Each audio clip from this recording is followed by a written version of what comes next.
We are only 2 weeks away for the release of my anthology, Romancing the Tropics. This book was especially fun with my fellow writers at First Coast Romance Writers because we've never done an anthology before that was set in the tropics. We usually do the holidays, and in particular, I always do Halloween. So transporting my witches from my Witchy Business series from Halloween in their element in their hometown to somewhere tropical was a lot of fun. So in celebration of only being 2 weeks out away from launch, I am reading for you a sneak peek of my book, Spelled for Survivor, my story, from the hero's point of view. Parker Peters had never, in his 26 years, deserved anything less than winning the prize money for Castaway Casanova. Yes, he'd beat every contestant, challenge after challenge, but the only reason he'd won, or at least a huge contributing factor to his winnings, was the fact that he had a distinct advantage over everyone else. He had magic. Unknown to the wider world outside his coven, Parker was a warlock. Not a particularly powerful one, but he had enough juice to spark a fire without rubbing two sticks together. He could encourage a fish to bite his lure, ground the stakes of his tent against a gale, and best of all, his psychic connection to his twin sister Peyton kept him a step ahead of the competition. After a rebellious childhood attempting to sever that connection, their recent strides to strengthen it had improved his sister's control just in time for Castaway Casanova. They'd always been able to communicate with their thoughts as clearly as their voices, but for the first time in their entire lives, Peyton only shared the thoughts she chose to share.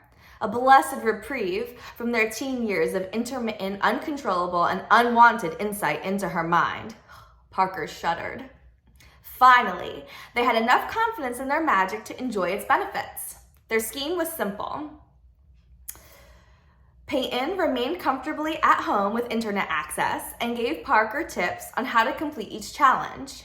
Who knew how to crack a coconut without tools, desalinate salt water for drinking, and differentiate edible from poisonous plants?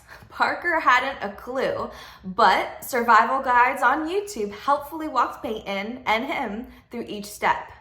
And where her help failed, his magic usually filled the gaps. Parker had thought the $50,000 grand prize money practically in the bag, and it still was. Except that searing shame, nearly as powerful as his longing, stole his victory every time he thought of Stevie and her sweet smile. Which booty do you want more? Peyton's voice sliced through his musings. Hers for yourself or the money from medieval muscle? Parker gritted his teeth. If only his feelings for Stevie were so simple. I don't deserve to win like she thinks I do. Every contestant, herself included, used whatever skills they had at their disposal to win this competition, his sister reasoned, and not for the first time. It's not your fault that you have more skill in your pinky finger than they do in their entire bodies. That's different, and you know it. As if she's such an angel. Episode 1, she sabotaged your... Parker shut down the connection. He'd heard it before, from her as well as himself, while attempting to justify his actions. Those excuses soured now when faced with Stevie's praise and encouragement. She was a fierce competitor when she wasn't giving in to Richie Lynn's pleas to bait sharks and feed fire ants. Who would have thought that Stevie Dynamite, socialite, fashion icon, queen influencer, could endure the hardships of rough living without tapping out? When they'd first met 3 weeks ago, he hadn't anticipated that she'd last a day, let alone become his top rival. But Stevie had overcome the same challenges he had, without a twin sister's guidance, and had managed it with her good humor intact. She was amazing. He was just cheating. Well, I hope you enjoyed this snippet from the hero's point of view, and I look forward to talking to you next week for our 1 week countdown. Have a good one and happy reading.